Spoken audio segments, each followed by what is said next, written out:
Hello, folks. My name is William Walford here on Trekker's Delight with our extension mini show called LGBTrek. See what I did there? And I am joined by my two awesome friends and senior officers and co-host. And we'll start with I don't know who to start with first, but like say your names. So I'm Marie Brownhill. Pronouns are she, her. And you may be familiar with Unimatrix 47, which is a blog I write for game industry news. Okay. Okay. My name is Jermaine Watson. What he wanted us to do was to, I guess, fill people in into why we're here talking about what we're talking about. I am a gay man living in the South, and so I guess that gives me some street cred. I don't know. Yep. Yep. I mean, fair play, and I'm a bisexual woman who escaped the South. I don't know She if the made it Southwest out. is any better, but She went north and made it. And I am a homosexual. I've been told lately I'm arguably a bisexual man, so that is where I'll let you know any updates on that.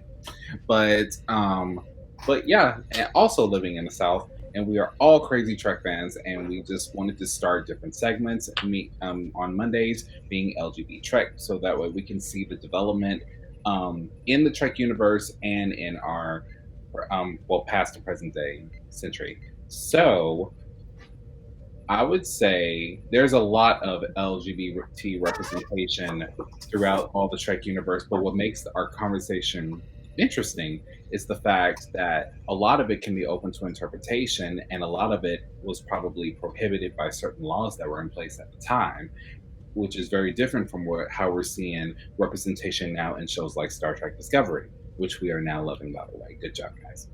So, all that being said, guys, before we get into today's topic, Marie, what other, aside from the one that we're going to talk about, which Trek episode, any episode for a short time, stood out to you as far as representation goes? there were a couple actually. The first is the Outcast in TNG, which is an interesting episode that I hope we cover in this segment, because I think it started out as a metaphorical exploration of what it meant to be gay and how society perceived that and handled it, but I think actually ends up as a much more interesting conversation about being trans and transness. And then, of course, there's everybody's favorite Jadzia Dax Deep Space Nine episode, which I believe is Reunion is the name. I Is think it so. Yeah. Yeah, that was right around the time when Marie was kind of sorting out her own sexuality and was like, "Hey, that looks like a good idea." Yeah, let's get with the Borg Queen, see what happens. Not gonna lie, not gonna lie. Oh wow, wow! I wasn't ready. Okay, Jermaine, which episode stood out to you the most in terms of representation? Well, if you're going back, like all the way back to where Star Trek began, the original show, the episode Shore Leave, and really when I say Shore Leave, it's really like no longer than about 20-30 seconds, right? It's like the first frame of the episode. And it's I don't know if I should talk about it right now. Maybe I hold it a little later. Give just a little bit, and then we'll get into it later. So basically, Kirk is sitting at the captain's chair and his back is hurting, and he knows that Spock is standing behind him. So he basically says, "Oh yeah, Spock, massage my back," and then something else happens. I'll leave it there. Ooh, I love tea. If you guys know me, you know I love tea, preferably Earl Grey. So I would say. Hot. I said, y'all should have known I was going to go there with that. Well, This is my shocked face. but anyway, I would say one of the episodes that stood out to me the most. I mean, it's like I want to say it was Reunion, but everyone kind of knows that one. But Are you calling me basic? Because I feel like you're calling me Trek basic right now. I'm not gonna call you basic. I'm just trying to think of one that stood out to me personally. Like there were a lot of social. When I read the relationship between Kirk and Spock, it was referred to a lot as homosocial. So I saw a lot of homosocial relationships throughout Trek. Bromances. We would call them A lot of bromances. bromances, you know, but I would say for me it was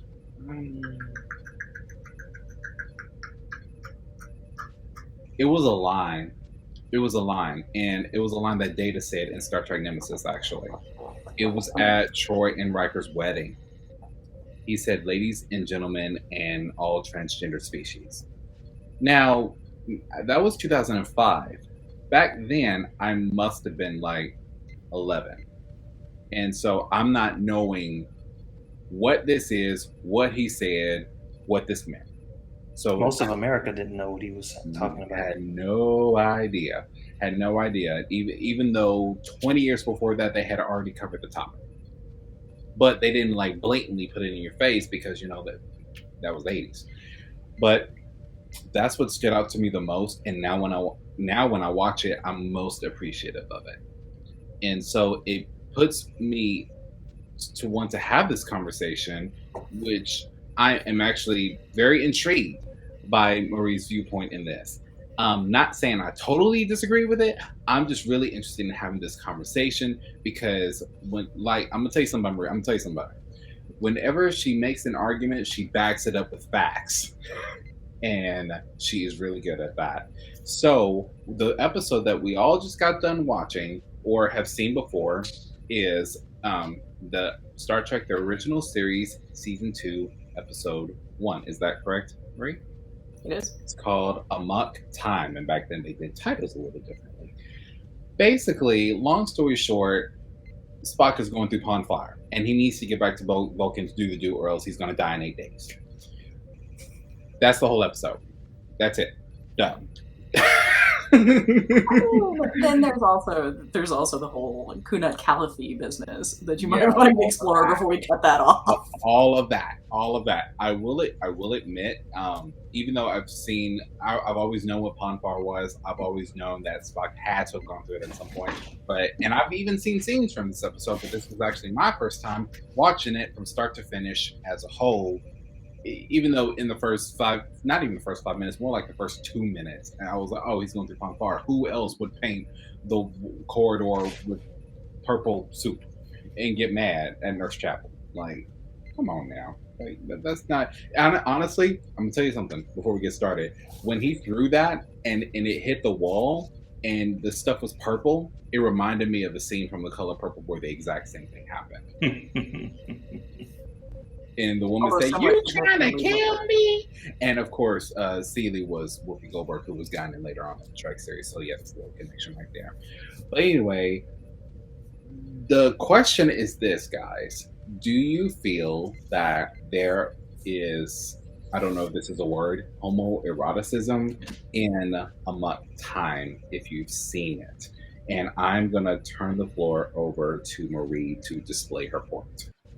So I am apparently the pro in this whole conversation because let's put Amok Time actually in historical context, right? Okay. So anti-sodomy laws existed in the United States, and I realize Trek is a global phenomenon, and that I'm really hoping that we do have some international viewers of this podcast. But for purposes of this analysis, let's focus on United States history. So anti-sodomy laws have been in existence in the United States since the British colonies. And originally, it was actually a capital crime, fun fact. And it's eventually, there's the founding, they walk back from it being a capital crime. But it remains criminal activity, mind you, until 2003 with the Supreme Court decision, Lawrence versus Texas, because of course it was Texas. Of course. Right. So that's 2003. That's when I graduated from college, if I may date myself. Oh. Right. This is relatively recent. In fact, 19 states, I believe, still have anti-sodomy laws on their books, even though they have been ruled unconstitutional. They refuse to repeal them. Wow. The first state to repeal its anti-sodomy law was actually Illinois, and that took place in 1963. California, where Amok Time was filmed, written, and all of that jazz, was one of the states that lost its anti-sodomy law in 2003. Hmm. So Amok Time airs in 1967, which is 4 years after the move by Illinois and significantly before the rest of the nation has to follow suit, right? Um, so putting all of that in context, plus censorship regulations that not only prevented the conversation, like the whole discussion about sex generally, but particularly anything that wasn't straight, heterosexual, normal sex. You may have heard the joke Ozzy and Harriet beds. It was prohibited at this time to put a man and a woman in bed together. So they got around this by having 2 separate beds in the marital bedroom. So for Amok Time to deal with the subject matter it does, all of it has to take place and form, like, in the form of subtext. Amok Time was also written by a man named Theodore Sturgeon, and Theodore Sturgeon, there's some discussion actually about his orientation. He did have 7 wives and a number of children, but most of his focused on, non-gender specific romance. Right? And that's one of the things he's really known for. So he would have been aware. By the way, I have a theory about man whores. I have a theory about man whores, and we'll talk about that a little bit later. This podcast just got a lot better. Oh, we just started. Okay. So, No. We'll talk about it later. Yeah, we'll get into that. I wasn't getting there. I'm just kind of giving you like a background for what's going on in Amok Time.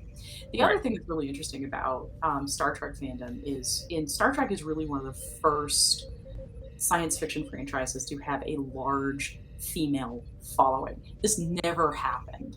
Right, women were not, and Star Trek was considered a kids show. Right, it was targeted at younger, like adolescent boys, and so when they started figuring out that women were watching this, all of a sudden they noticed that they kind of needed a hook to keep these people watching and to give them more or less what they were looking for.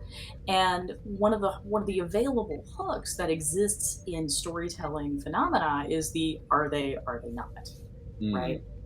And that was really, really common in television writing, musical writing, entertainment writing, period. It still is, frankly.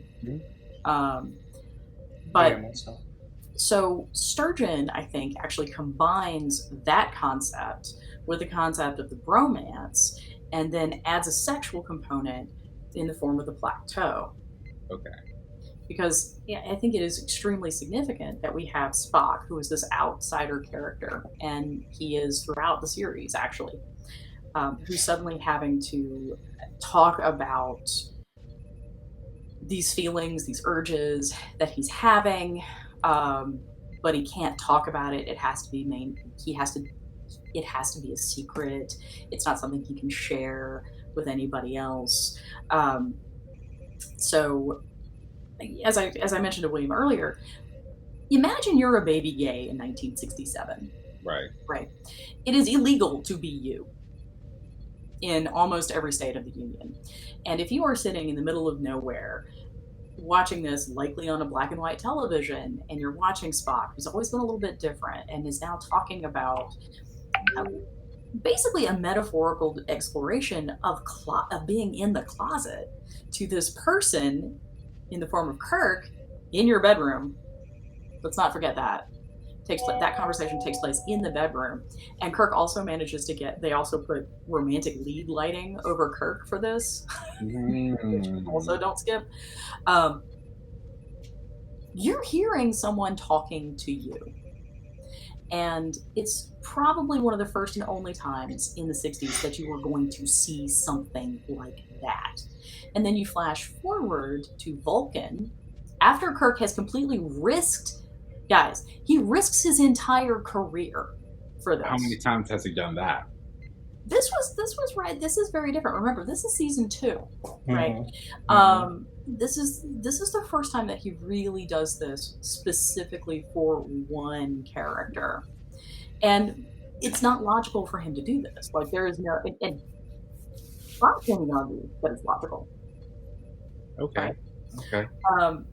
But you flash forward to Vulcan, and we know that the Placto is occurring because T'Pau, in her terrifying outfit, tells us that it is, and that Spock is now just completely lost her rationality. And you have basically 2 solutions for the Placto. One is get married or fight. And if you kind of compare sex scenes and fight scenes, they often serve a similar purpose in terms of like how they're structured as far as the characters' emotions are involved. They tend to be shot very similarly in terms of lighting, camera angles, that kind of thing. So you're kind of getting here a transposition of this battle scene with this sex scene that's supposed to be happening, that T'Pring says, no, I don't want this, and I don't want you. And make no mistake, there is 0 sexual chemistry between Spock and T'Pring. Right. There's 0. So, answer me this, and then I want to ask Jermaine a question. So, this sex scene was supposed to be part of the ritual that everyone was supposed to see? No, I don't get that. Or them just get married and then they go have their little Vulcan honeymoon. Oh no, it was a decision that T'Pring made. Basically, she didn't want to get married to Spock because she was right. But the way the ritual would work, I assume this is the only time we ever actually see this portrayed on screen as a ritual. Yeah. The way the ritual would work is he goes up, they ring the gong, T'Pring says okay, they ring the gong again, boom, bada bing, you're married, and they trot off to go have like bada bing, bada rough, angry Vulcan sex somewhere. Okay. That's my understanding. That's the understanding. So that being said, Jermaine, what scenes, because we have about 13 minutes left, what scenes in your, or I won't say scenes, what moments stood out for you that would suggest this portrayal? Okay, so first what I want to do is I do want to talk about what Marie was talking about real quick. I'm going to try to do it as quick as I possibly can. Okay. So like the overall, like everything that Marie talked about, just the fact that, Kirk wanted to like, no, I'm going to do this for my science officer. My science officer, he matters to me. Like I'm going to do this. Right. All like everything that he decided to do, everything that happened between Spock and T'Pring, all of that. Like I got it. Even the fighting, right? Like I'm looking at the fighting and I'm saying, I mean, his nipples were showing. I mean, like, Well, I mean, but that wasn't really like, I mean, Spock wasn't looking at it. You know what I'm saying? Like that wasn't happening. Or like Spock's face wasn't in his chest. You know what I'm saying? Something. Like I didn't see all of that. However, another episode, 1967. Jermaine. I get it. All I gotta say is Klingon sex is just as equally bloody. That's all I gotta say. It. Well, in the 90s. So, like, even when Worf was fighting with I don't remember her name, but like I was like, "Ooh, that's sexy." But this right here, shore leave. So this is what happened, y'all. So Kirk's back was hurting, right? And the yeoman kind of walks up behind Kirk. Kirk doesn't see her, right? And originally Spock is standing directly behind Kirk. And so basically, look, I wrote it down. Kirk says, "That's it. No, a little higher, please. Push hard. Dig in there, Mr. Spock." This is what Kirk was saying while the yeoman was actually, massaging him. And then when I guess Spock just had enough, Spock decides to step down and let the captain see that, I'm not the one that's massaging you. Immediately, Kirk is just like, yeoman, stop. Please stop. Like it was gold. It was literally gold because the subtext there was like in your face, boom, like you couldn't miss it. Where does Shore Leave take place in terms of? Because I don't remember. That's season one, That is season 2. season two. So Oh, after Amok Time. So what? So what's so happening is Amok this Time kind of is adds to her point. creating a framework and talking to I think various audiences really, because again, going back to the significance of Amok Time is the Kirk Spock fandom specifically is not only the first um, slash pairing, but also kind of like the parent of all fandom activities. Because remember, like women kept Star Trek going. Women were the ones who orchestrated the write-in campaign for season three. Um, People, they are the ones who kept the fandom alive after the cancellation of the series through fanzines that people were writing stories and mimeographing, photocopying. And Uh, Lucia Ball had a big part in it. Right. But well, she's the one who can, funded it. can I jump in just real quick? So we remember the Ten Commandments, right? When did the movie The Ten Commandments come out? Like, do you remember? Are you talking about that? Oh wow, that's been... Yeah, He's going with Charlton Heston with here. Charlton Yeah. Heston and Tony Curtis. See, like this right here, like this was part of a long. It was like a 5-minute scene. This was well thought out. Tony Curtis, he knew what was happening. Charlton Heston didn't know what was happening. This was well thought out. This movie came out in the This was '60s as well. Ben-Hur. Ben-Hur, Ten Come Out. I don't remember which one. I remember the two of them I thought this was were Ben-Hur because Tony Curtis was definitely playing a gay man, and Charlton Heston had no idea what was going on. And doesn't matter. like The point is that this came out before Star Trek, and this came out to like an international audience, right? And so the framework had been laid, right? Of course, we're not talking about primetime television. Like I get it, like people choose to go to the movies. I get that, but my point is that one, what they did there was much more in your face, much more overt, and you knew it when you saw it.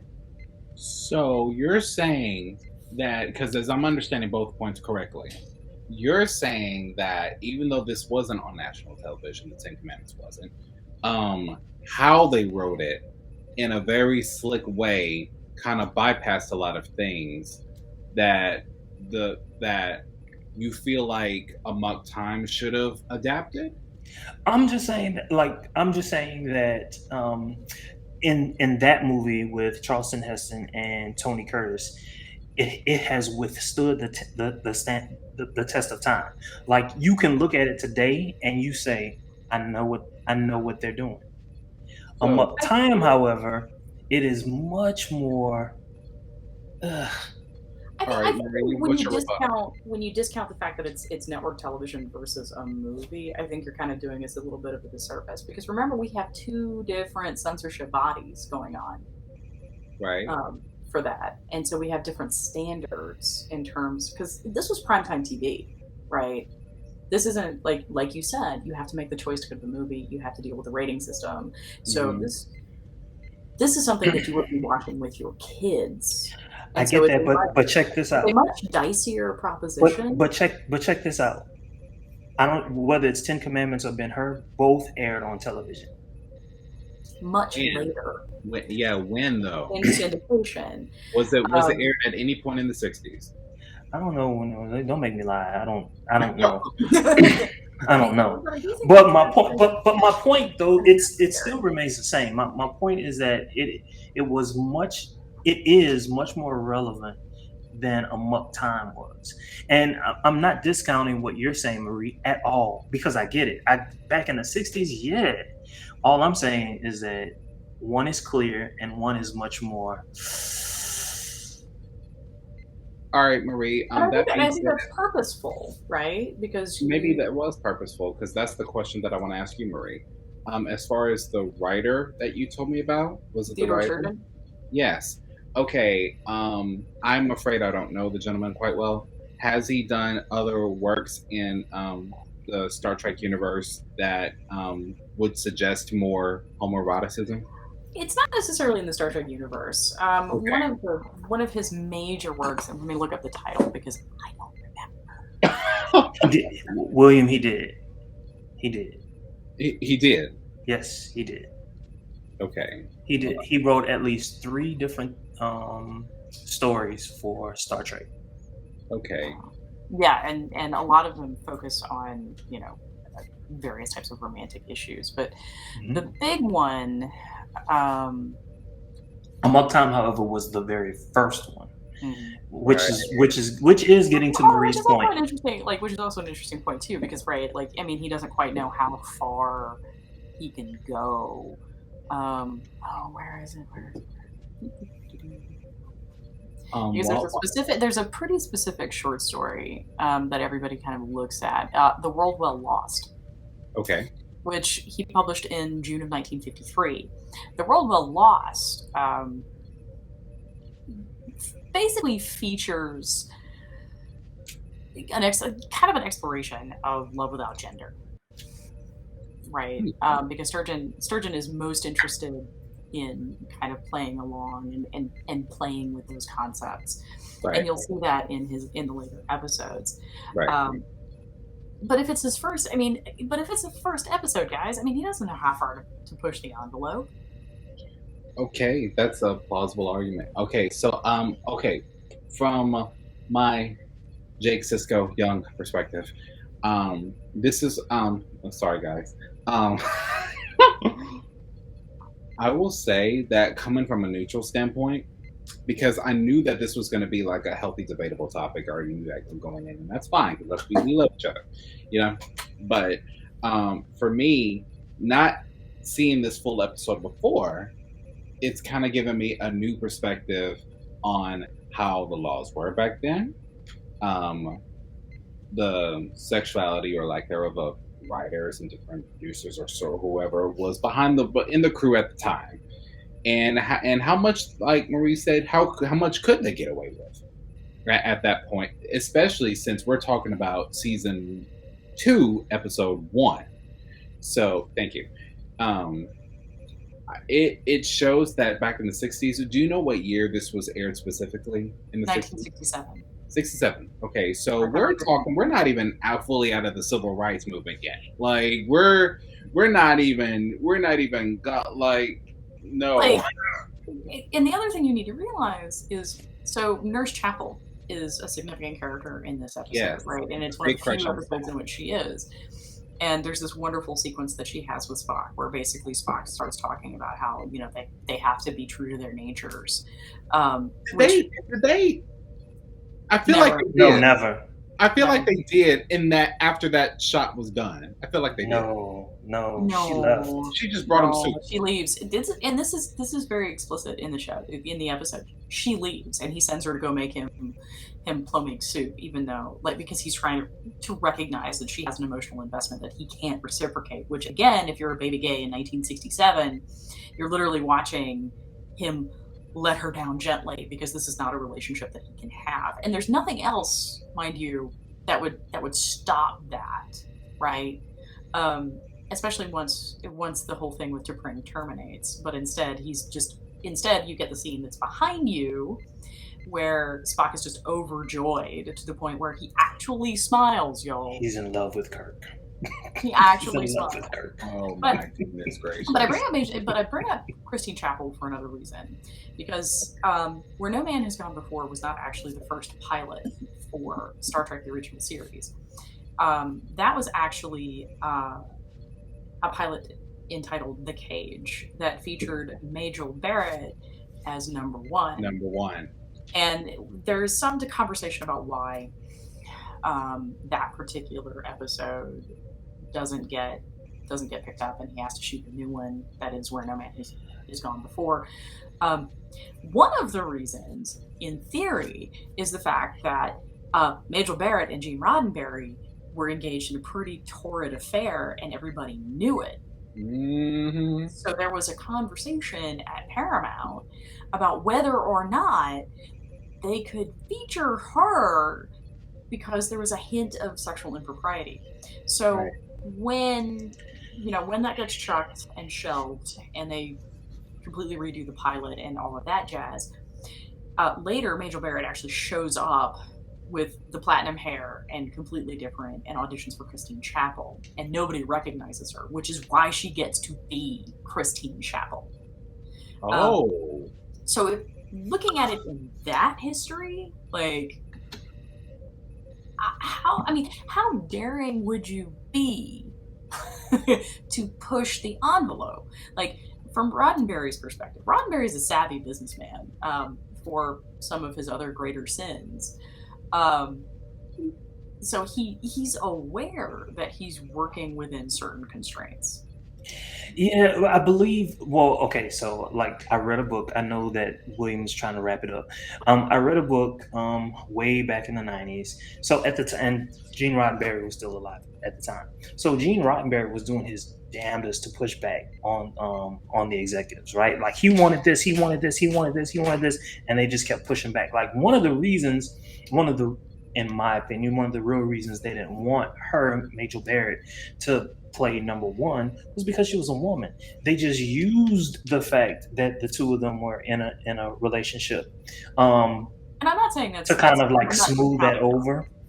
I'm not discounting that, because I think that was a pretty. I think you're right. There's enough casual misogyny throughout all three seasons of the original series that I think you've got a point. Um, but I don't think you can also just kind of like ignore the impact of having had that discussion. No, I'm not like just because. Well, okay, so just because I like disagree with points doesn't mean that I don't see your overall argument, and I do see your overall argument, and I agree with your overall argument. I It's knew, just I I'm knew gonna make my this points debate too. was gonna. I knew this debate was gonna happen. I knew it. That's why I'm on this side of the hill, this side of the Right. stream. That's why your man and I are over here, and you're yeah. No, Yeah, because I'm like, yeah, wait, hold on, like, but even if we argue that Amok Time didn't go far enough, which I think is kind of the crux of what of Jermaine's getting at.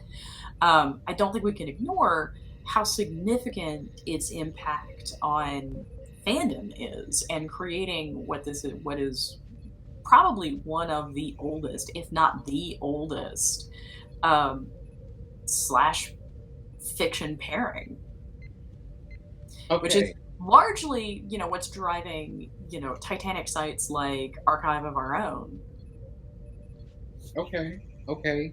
You know, the reason why I feel like there's definitely logic to this debate, and there's logic to Marie's argument because there's a movie I watched, not, I won't say fairly recently. Literally all of my law school professors are excited that you saw that, because they never did. Okay. I have you guys ever watched the movie The Haunted Mansion with Eddie Murphy? It's a Disney film.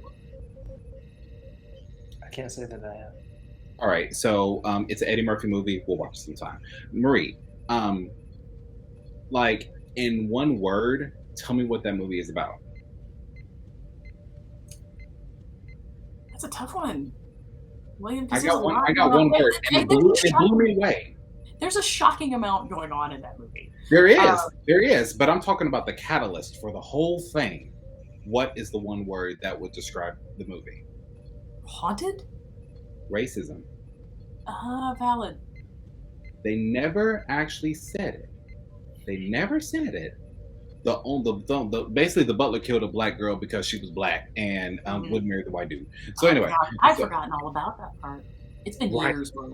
Right. But I'll submit that movie, even though it was made in probably 2003, that movie is under the same scope as Amok Time in terms of showing what racism was like in this century without actually saying it. Because it was a Disney film, they could only get away with so much in the early 21st century. Okay? Now, I'm not saying cancel culture existed back then as it does now, but I am saying you can say something without saying it. And they didn't say. They had to do a lot of it. Yeah, they never said black. They never said African American. They never said slave. They never said maid. the only thing that the butler said was that girl. Mm-hmm. And if you pay attention, she was the only person of color from that time period in that entire film. Everyone else treated her right. That's right. So the argument that I would make is, all these years later, it sounds like almost 20 years. If you walk away and your thought of the movie is haunted, then perhaps it's really not about racism. No, that's actually my bad. No. Yeah, It's not a criticism. I did It's not a not criticism actually- towards you. It's not a criticism. It's not a criticism towards you. All I'm saying is that if you were doing your job strong enough, it took me years. then you would walk away and you would say, "This is what this movie is really about." Did you catch this? Did you catch that? Let me spin that a little differently. When I saw that film, I grew up as a white girl in the South. Right. So it's entirely possible that, I had white chick blinders on for it, which I think is a significant conversation to have, and I hope we eventually get to that as far as through these segments how we what the lens is that we look at things. Right. If I had to do, and I'm not even saying that I have done all the work that I need to do. Right? I don't, because I think there's still I don't think you can get out of being raised in that particular environment looking like I do without bringing some of that baggage with you. Right? Mm-hmm. And so it thus creates an affirmative obligation on me to sort that out. But I don't think I had done the work that I've done now in 2003, whenever that movie came out. But what I'm saying here, not to negate anything that you're saying, Marie, is if a movie is, or a television show or whatever medium it is, even a song, right? If any of those are trying to educate you, this is their goal, and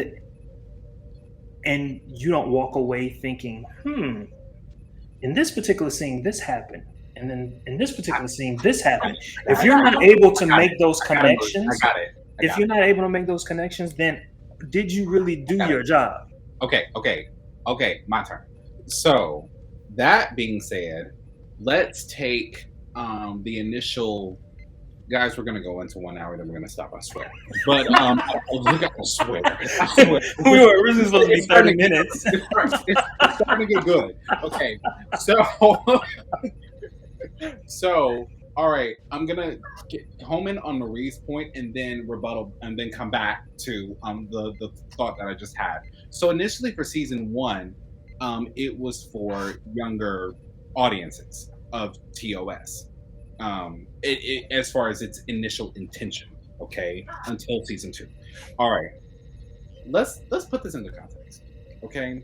I was a child when I watched Haunted Mansion, just like I was a child when I watched Ice Age, just like I was a child when I watched Dumbo, just like I was a child when I watched Pinocchio.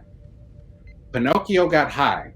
Dumbo got drunk. If you watch Scooby-Doo, he's high all the time.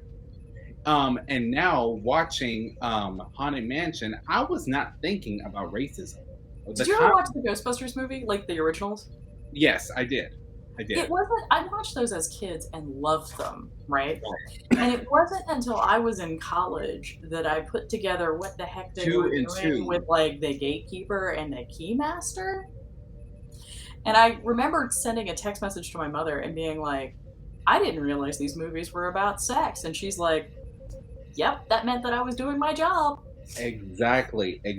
So I know it was a totally different time from both a legal and film production perspective in the 60s, but we have to consider that you might put out one message, but multiple audiences of different backgrounds, especially of different ages, are going to receive it differently up until they have received enough experience and matured to a point, whatever age they reach, whatever age they reach, of maturity, that they can now interpret a certain way. because I literally watched The Haunted Mansion last year, 2020, and texted some of my other friends and said, "Did you know that Haunted Mansion is about racism?" And if you think about it, the movie Holes with Shia LaBeouf when he was younger, and the light skinned dude, that movie was about racism as well. You're gonna have to flesh that out for me. I have no idea what that is.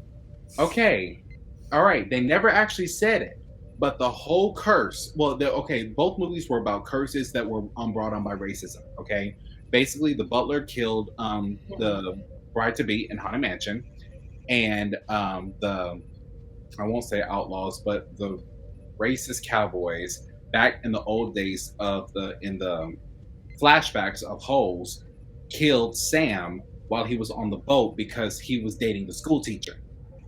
And he said to this, and one of the dudes said to the school teacher, "It's illegal for you to date someone like him." Because back in that time, it was. They were so mad, they were so jealous, they went out of their way and killed him, which brought upon a curse that dried up the lake, which happens to be the same place where they dug holes. And they could not find the treasure until that wrong was right. That really that has disturbing parallels with the Emmett Till murder. You can say what you need to say in a certain way. And I was a grown man. We read it was a required reading in high school. And I think the teacher wanted to say it, but probably didn't say it because back then it was like 2009 for me. But you can say it without saying it. And now that I think about it, I didn't even have to watch it again. I just knew. I was like, wait a minute. This man said it's illegal for this school teacher to date this black man. This was in the late 1800s, late, early 1900s. So, like, after everything done happened. So, that comes back to a time. I'm not saying it didn't happen, but I am saying it is possible that this may have said without saying it. Just like the other examples that we have brought on, just like we have the revelation for you two, that you didn't know that Holes and Haunted Mansion were in fact about racism, but they said it without saying it. And to put it, it just depends on the perspective and who's filling it out. Well, let me correct you. Those two movies that you talked about, I had never seen or heard about until just now. So it wasn't that I didn't know what it was about. But another thing, though, just to talk about like how you come at a particular story, if you will. When I was very, very young, I'm not lying to you. My mom, even my mom's boyfriend, who's my sister's father, when we would go to movies, they would analyze every single movie. Oh, sounds like my mom. To the point where I'm 5, 6, 7, 8 years old. I got into the habit of, okay, they're saying this, but what is it that they really meant? You know what I'm saying? Right. And hearing their dialogue, after a while, I was able to do the same thing too. And so all I'm saying is that if you have an eye for it, you would see it. Right. I'm not saying that, you know, Marie, you know, she wasn't aware of it, or even you at your age, you weren't aware of it. All I'm saying is that if you had an eye for it, because today, right now, right, as I'm watching it, and even when I watched it when I was in high school, I saw this in high school. This was like one of Trek's top 20 most watched shows of time. It was at the time. So when I was in high school, I just kind of looked at it like, oh, okay. Like, you know, I was paying attention to that kind of stuff. I think that's an interesting point because, you know, my mother was an English teacher and specialized in literary analysis, and my dad's a lawyer, right? Like, I mean, you know, accustomed to picking apart images and how you say and what you say. So I did a lot of the same things. But you still sometimes miss things, right? Because you're still looking at something through a particular lens. And I think that's a really fun question to play with, because when you go and you watch episodes like Amok Time and you're looking at it through one lens right? Because you can go on to all kinds of like Trek forums, and you'll have a whole bunch of folks that are like, "Yeah, there's no gayness. Yeah, that's just crazy You women." know, Usually, that's where this goes. By the way, to it's, add to it's a whole that, bunch of crazy women. let's take into consideration because we have to consider all the variables when we're making a point. All three of us were raised in the South, which means that our upbringing could have very well been influenced by some people that didn't necessarily need to influence it. So that all being said, it might be possible that it might have, I won't say totally blinded us, but affected our perspective to an extent. Does that make sense? It makes sense, but I think that when I was 3 years old, Mm-hmm. number one, I knew who and what I was, Oh, okay. and there even back then, I would watch certain television shows, certain comedies, certain whatever, and I'd be like, did they You, realize what they just did? right, You know what I'm saying? right. That's so And funny. I'm looking at my mom like Hold on now. she's still smoking a cigarette like nothing happened. And I'm like, oh well, maybe I misunderstood what what just happened. You know what I'm saying? So that's So all. I think that's fun too. Like, William, when did you know?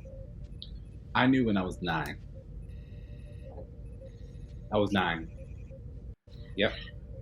I was in middle school, and I So don't have later in and I life. don't have a specific age range for when I figured it out. Um, and I think that's kind of interesting because, like, being in the like squarely in the bisexual like zone, right? Um, there wasn't really a catalyst necessarily because when I figured out that it was the person, not the plumbing, that mattered, you know. Okay. Um, until I'm literally watching reruns of the original Wonder Woman and Linda Carter does her little transformation sequence. Ooh.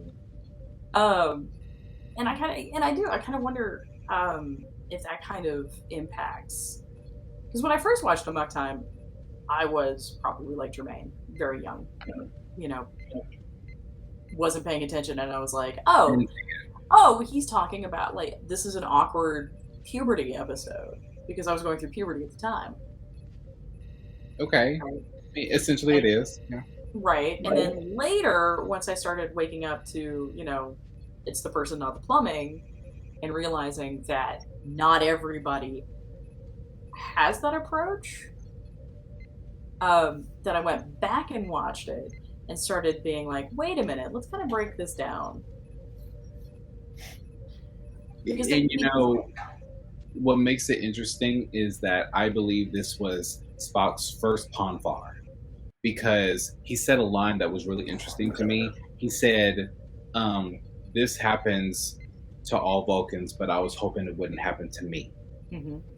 which And suggests on that point, I simply thought he meant because he's half human. I agree. That's exactly what I thought too. But Because he's on further thought, you thought maybe he was talking about I'm gay, so okay. it wouldn't have. It could be interpreted as that.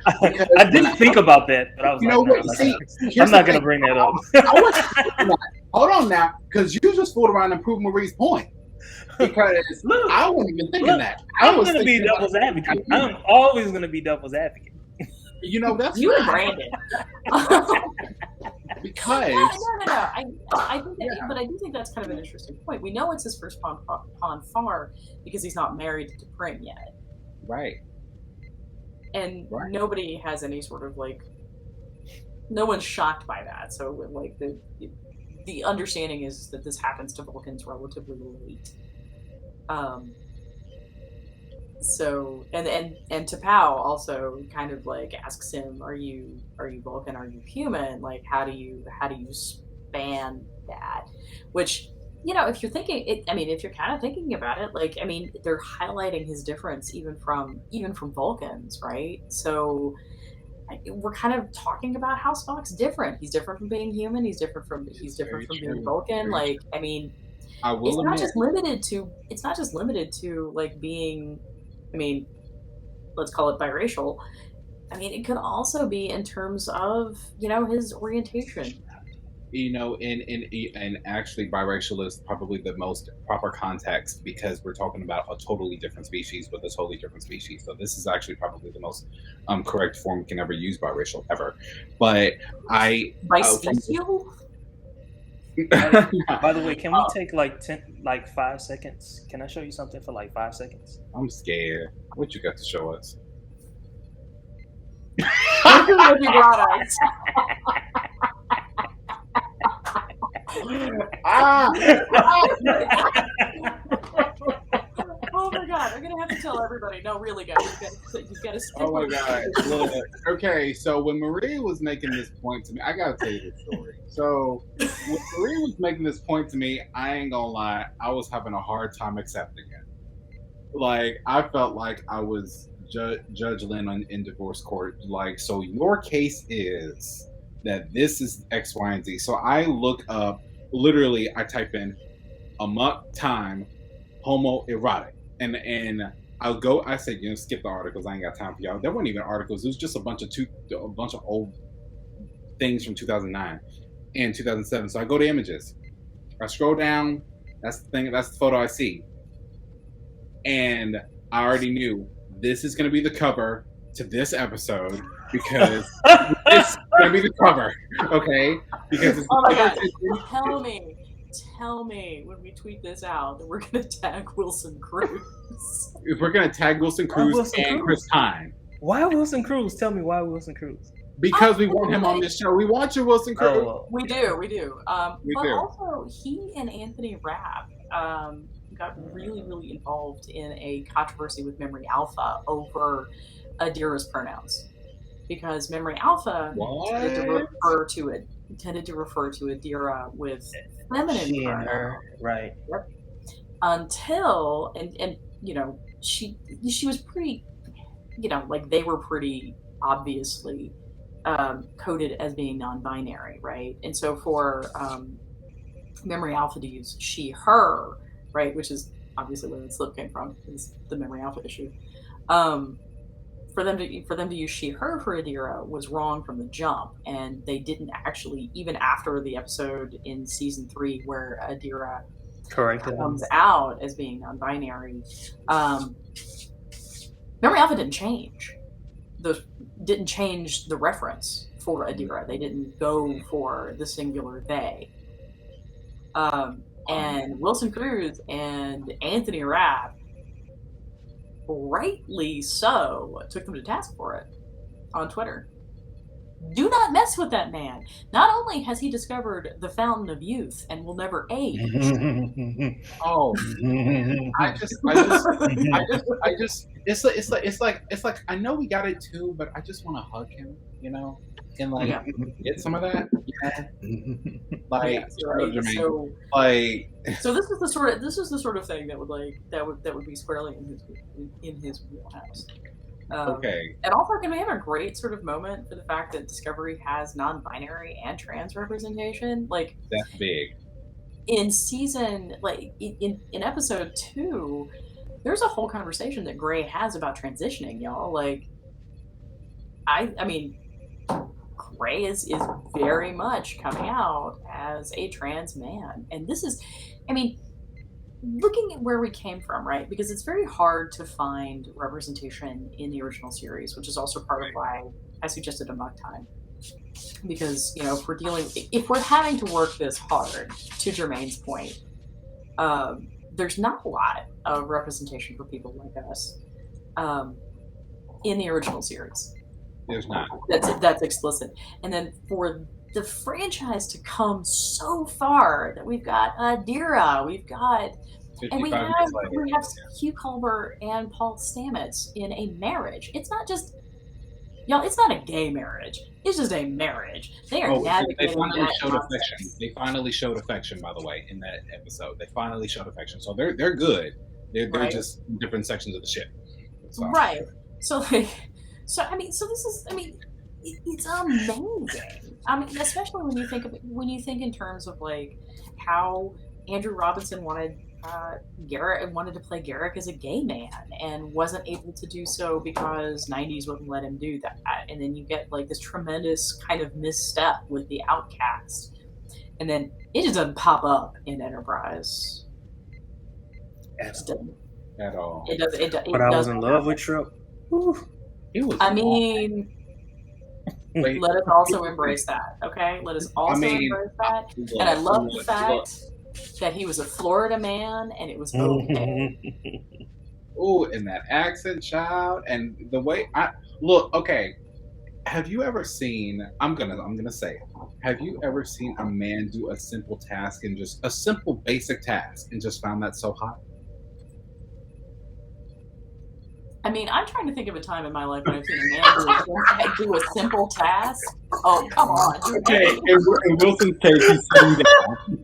We have already established that man. But for me, I first developed a crush. Trying to remember, have I ever seen a man do a simple task and not turn around and ask for copious amounts of praise and like ego stroking? And I can't come up with it. Right. Well, for me, I first developed a crush. Look, I gotta tell you this. I first developed a crush for Trip when it was when the ship was damaged and they went to that station to get it fixed by that computer that was harboring all those mines to all that stuff. That ultimately steals Malcolm, and I find myself wondering why are you stealing Malcolm? Yeah, by the way, I think Malcolm is the hottest one, but I think Trip is the most romantic one. I just want to make that clear. But when Trip was eating that pan-fried catfish out of the replicator table, and he was just like, not bad. And I was like, oh, I love a Southern man. Oh, what? He's not just a man, he's a man. Blanche Devereaux. Yes.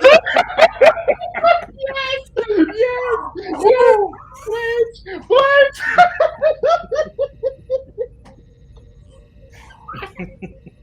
Okay, so I love Blanche. Every gay man loves Blanche Devereaux. Every gay man. In like Golden Girls attire. Thank you for being. I'm gonna do the whoa. Okay, I caught that too. Yeah. Oh yeah, no, but to answer your question in all seriousness, yes, I know what you're talking about with the simple task and having to be just completely hot, like I do.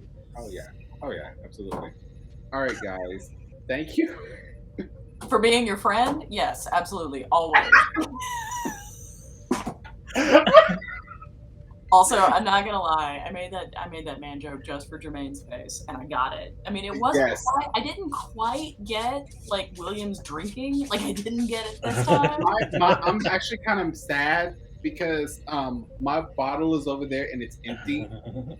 And I just as soon as he pressed record and he said 3, 2, 1, I was stuttering so much in the beginning because I was thinking in the back of my head, I left my water.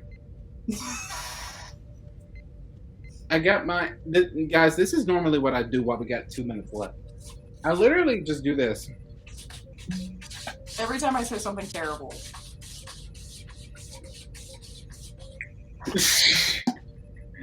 But yeah, that's something that I do. Every time I say something terrible. I've been trying to work it in and I haven't managed. Well, we had a group. I'll be sure to bring my water next time. I promise. But today was a really good episode, guys. So the takeaway is Wilson Cruz. We want you to talk to us. If you can bring Anthony Rapp, even better. Emily Coots, like come on. You know, Blue Del Barrio, Ian Alexander, like please. We would love to have you. But yeah, okay, guys. Closing arguments, and then we're gonna close out for the night. Jermaine, let's start with you. Closing arguments, or it's been wonderful. I enjoyed the conversation. I had an excellent time going back and forth with both of you. I feel like I stood my ground, even though I was going against the two of you. So yes, I'm the neutral one here. I was in the no, you were not neutral at all. You can act like you were neutral, but you were never neutral. Okay, I was going. I was going never neutral. Accords, Don't okay? lie. Don't lie. Well, thank you for being a friend. All right, Marie.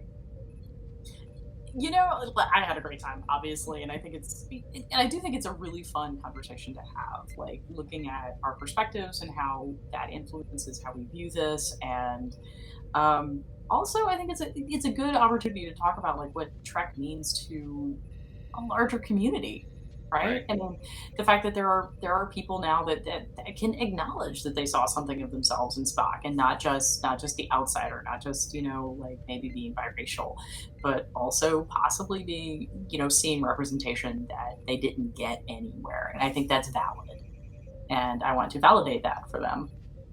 Good. That's good. And as for me, to close out, I personally learned a lot about this. I actually did my absolute best to be the Picard moderator and stay in the neutral zone and keep to myself, But that's what makes Trekkers Delight, and we're awesome because awesome people do awesome things because we're awesome. So Well done, well that is my logic. Okay, that's my logic. And Jermaine is over here just like this boy. I know, right? Like, there's the disapproving. Now that's one The thing. lies, the lies, the lies. No, wait. I need one more. That is one thing they can agree on. Wait, I need one more disapproving teacher face. Oh, for me? Oh, I don't know. It always happens in the moment. It happens in the moment. Entire time I have. He usually does this. No, this is like yeah. Can you do it without laughing? Can you do it without laughing? No, I can't. It happens naturally. I don't know when I'm doing it. It's natural or not at all. Fair enough. All right, All guys. I know is I'm gonna make a meme out of it, guys. Thank you for tuning in to Trekkers Delight Extension LGBTrek. Thank you, and we'll see you next week. Live long and prosper. Peace and long life.